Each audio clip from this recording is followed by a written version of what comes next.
Subhanallah. Kalau kita membayangkan wajah orang tua kita, punya banyak dosa nggak? Punya. Ya Allah, subhanallah. Ini Bu, cerita tentang seorang anak yang berbakti terhadap kedua orang tuanya. Dari Yaman, Ibu. Dari apa? Yaman. Ada kafilah haji yang berjalan. Ini jangan nangis sebelum cerita udah nangis, subhanallah. Ada kafilah apa? Haji yang berjalan, subhanallah. Ada seorang ibu di jendela melihat, ya Allah, kalau seandainya aku mampu, aku ingin pergi haji. Kalau seandainya aku mampu, aku ingin bertemu dengan Rasulullah dan haji bersamanya. Ini Yaman, Bu. Jauh.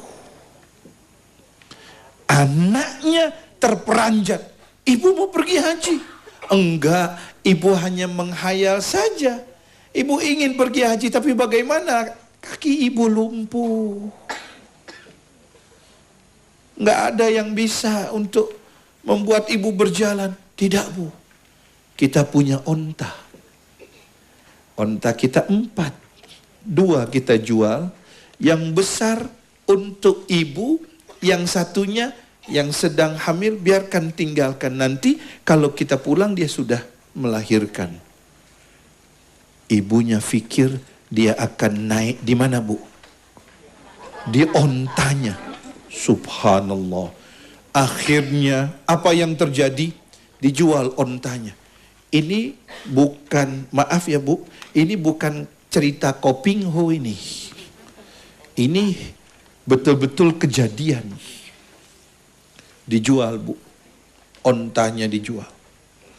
Setelah itu dia naikkan seluruh perbekalan. Mau berjalan dengan kafilah ini. Dia katakan apa? Nak, ibu di onta yang mana, Mak? Ini semuanya udah ada gandum, udah ada air, udah ada tenda semuanya. Ibu nggak bisa duduk di situ. Oh tidak, Bu. Ibu bukan di onta yang itu. Ibu ada ontanya. Mana onta ibu? Ini onta ibu. Siapa jadi ontanya? Anaknya.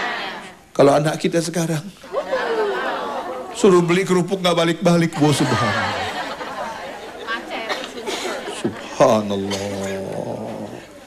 Betul, Bu? Betul. Ini, Bu, seorang anak yang luar biasa. Ketika ibunya mengatakan, nak, di mana, nak? Onta ibu. Ibu nggak bisa naik di atas. Oh tidak, Bu. Ibu bukannya di situ ontanya, di sini ontanya. Dia beli, maaf ya, dia beli, orang tuh pakai rompi, Bu. Rompinya yang kasar, dia balik. Biar dia yang dapat yang kasar. Yang halus, biar untuk ibunya. Subhanallah. Nak, nanti kau mati, nak. Kau gendong aku ratusan kilo. Kau mati, nak. Apa jawab anaknya? Ini anak. Ibu, bukankah ibu melahirkan aku antara hidup dan mati? Allah. Bukankah di depan saya ini ketika melahirkan antara hidup dan mati? Subhanallah. Ibunya menangis. Nak, kalau kau capek, kita batalkan, nak. Tidak, Bu. Biar aku yang menjadi onta ibu. Bukankah ibu pernah melahirkan aku antara hidup dan mati? Dan aku belum pernah memberikan apapun terhadap ibu. Akhirnya dia menggendong ibunya.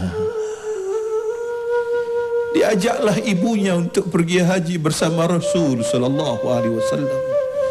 Dalam riwayat itu apa yang terjadi? 70.000 malaikat beristighfar untuknya. Dia tidak turunkan ibunya kecuali untuk makan, membuang hajat, solat atau tidur. Di malam hari dia gendong bersama kafilah. Di siang hari diberikan tenda, dia rawat ibunya. Allahu Akbar. Dalam perjalanan itu sampai beberapa hari ke Madinah, berjumpa dengan Rasul. Rasul mengatakan, "Ya Ali, jemput si fulan." "Ya Rasul, mengapa ya Rasul?" "Karena aku mendengarkan Jibril berkata, si fulan dengan ribuan malaikat yang mengiringi, karena dia menggendong ibunya." "Ya Ali, kalau seandainya aku ada dengan ibuku, niscaya aku akan menggendong ibuku bagaikan dia yang menggendong ibunya." Digendonglah sampai di hadapan Rasulullah dengan kafilahnya, berangkat menuju ke mana? Mekah Al-Mukarramah. Dia tidak pernah mengeluh. Dia tidak pernah merasa lelah. Dia tidak pernah melihatkan rasa lelahnya di hadapan ibunya. Dia tidak pernah mengeluh betapa banyaknya lecet kanan dan kirinya. Subhanallah. Apa yang terjadi? Dia tawaf digendong ibunya. Di Arafah bersama ibunya. Di Jumrah bersama ibunya. Seluruhnya ibunya dalam gendongannya. Allahu Akbar. Ketika akhir dari perjalanan itu, dia katakan, "Bunda, Bunda duduk di Mekah ini dan pandanglah Ka'bah. Doakan aku Bunda biar aku selamat dunia akhirat." Apa jawab ibunya? "Nah, sebelum kau keluar, aku sudah doakan, apalagi setelah engkau keluar." Betul Bu? Kita doakan anak kita. Subhanallah. Maka itu Rasul sallallahu alaihi wasallam mengatakan, apabila seorang anak meninggal dunia dan ada ibu dan ayahnya mengatakan, "Ya Allah, aku redha kepadanya," maka anak itu tidak akan dihisab oleh Allah Subhanahu wa taala. Subhanallah. Nah, apa yang terjadi? Maaf. Ketika beberapa hari di Mekah, anaknya mengatakan, "Bunda, duduk di sini, aku mau ketemu Rasul." Dia melihat dari jauh wajahnya Rasulullah, dia tidak jadi lagi. Dia melihat cahayanya wajah Rasulullah, dia tidak. Nabi mengatakan, "Ta'al ya bunayya, hai anak muda, sini engkau duduk." Didudukkan sama Rasulullah. "Hai anakku, sal masal, bertanyalah apa yang kau ingin tanyakan. Likai tafhamu, agar mereka itu memahami apa yang kau ingin tanyakan." Rasulullah tahu apa yang dia ingin tanyakan. "Tidak ya Rasul, aku takut ya Rasul. Untuk aku berbicara, bertanya aku takut." "Tidak, tanyakan." Apa jawab anak itu? "Ya Rasul, benar aku bisa bertanya?" "Iya." "Ya Rasul, aku gendong ibuku dari Yaman." Dia bukakan bajunya. Ada lecet kanan dan kirinya. Rasulullah mengatakan, "Hai anakku, mengapa kanan kirimu?" Dia katakan, "Ya Rasulullah, ummi ya Rasulullah. Ummi ya Rasulullah. Karena ibuku menjempitku, maka lecet kanan dan kiriku. Dan aku tidak merasakan tangisan di hadapannya. Walaupun ya Rasul, aku perih sekali, tapi aku tanggung itu. Ya Rasul, esok aku kembali, engkau pun kembali. Aku ingin tanya ya Rasul, sudahkah aku dapat memberikan kebaikan kepada ibuku? Sudahkah aku dapat membalas kebaikan-kebaikan ibuku?" Nabi menangis. Nabi mengambil tangannya. Setelah itu Nabi katakan, "Hai anakku, demi Rabbul Ka'bah, demi Tuhan yang memelihara Ka'bah ini, Jibril datang kepadaku. Jibril mengatakan, Allah subhanahu wa ta'ala menjawab pertanyaan, hai anakku, apabila kau pernah menggendong ibumu, ibumu lebih dahulu menggendongmu. Ketika engkau menjaga ibumu, ibumu lebih dulu menjagamu. Subhanallah. Subhanallah. Tapi apa yang terjadi di saat ibumu memberikan susu, engkau tidak dapat membalas apapun. Hai anakku, ketika engkau isapan dari dada ibumu, sungguh hai anakku, itu tidak akan terbalas walaupun engkau berbakti dengannya sampai meninggal dunia. Bukankah Rasulullah mengatakan, ibumu baru ayahmu. Tidak akan ada yang dapat membalas kebaikan orang tua kita kecuali taufik dan hidayah dari Allah Subhanahu wa ta'ala. Oleh karena itu, ridha Allah fi ridhal walidain. Ridhanya Allah tergantung keridhaan kedua orang tua. Dalam sebuah hadis Nabi Muhammad sallallahu alaihi wasallam, siapapun yang berdoa dan sengaja dia tidak doakan orang tuanya, sungguh doanya tidak didengar Allah Subhanahu wa ta'ala. Al-Quranul Karim mengajak kita untuk menempatkan kedua orang tua kita di atas kepala kita. Siapapun dia, apapun agamanya, apapun etnisnya, dia tetap ada di atas kepala kita. Untuk itu, mari kita merenung sejenak. Kita membayangkan wajah kedua orang tua kita. Apa yang telah kita lakukan kepada orang tua kita. Kalau seandainya beliau masih ada, maka berbaktilah dengan sebaik-baiknya. Kalau mereka sudah tidak ada, maka berdoalah kepada Allah. Berdoalah kepada Allah agar Allah memberikan ampunan kepada mereka. Sebelum kita lanjutkan, ada 5 hak yang Allah Subhanahu wa ta'ala memberikan Rasulullah untuk mengajarkan kita bagaimana caranya di saat orang tua kita telah meninggal dunia, kita tetap dapat berbakti kepadanya.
kilo jalan yang kau tempuh, lewati rintang untuk aku anakmu.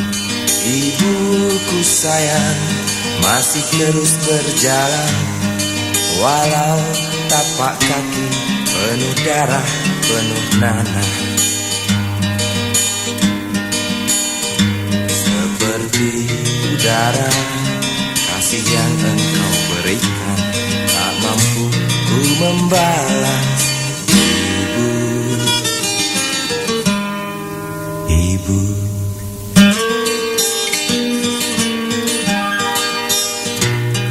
ingin ku dekat dan menangis di pangkuanmu sampai aku tertidur bagai masa kecil dulu. Lalu doa-doa baluri sekujur tubuhku, dengan apa membalas.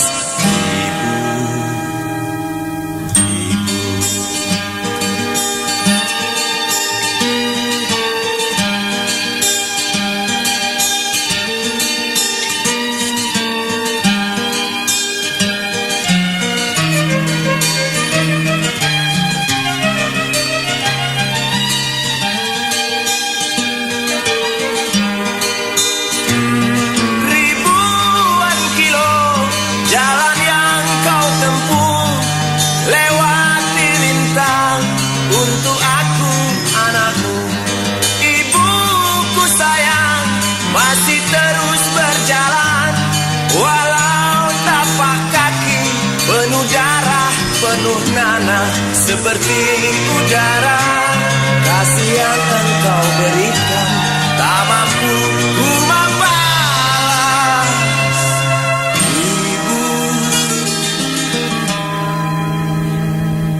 Ibu,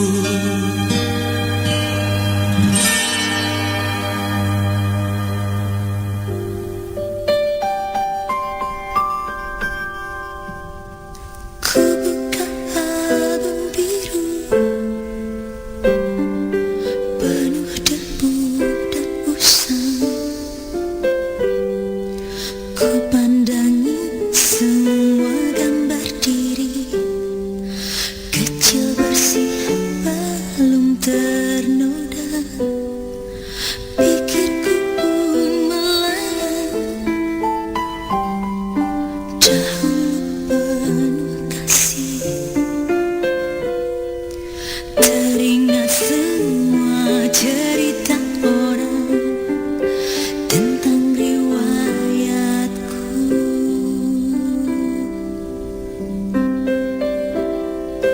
Kata mereka diriku selalu dimanja. Kata mereka diriku selalu ditimang. Nada-nada yang indah selalu terurai darinya.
yang sementara. Bagaimanakah bila semua hilang dan pergi meninggalkan dirimu?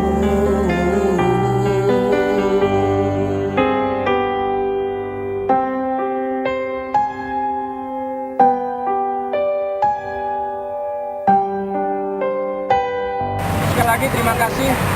Bagaimanakah bila Akan dipimpin oleh saat Pak waktu dari Kamboja. kau sadar Assalamualaikum warahmatullahi wabarakatuh. masih ada jalan lagi untuk kembali mengulang masa lalu.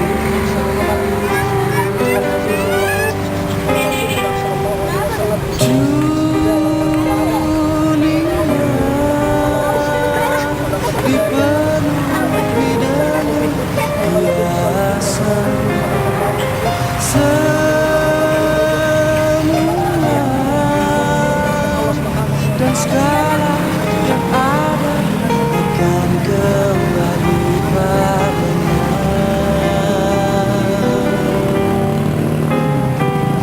Bila waktu telah memanggil, teman sejati hanyalah amal. Bila waktu telah terhenti, teman sejati tinggallah sepi.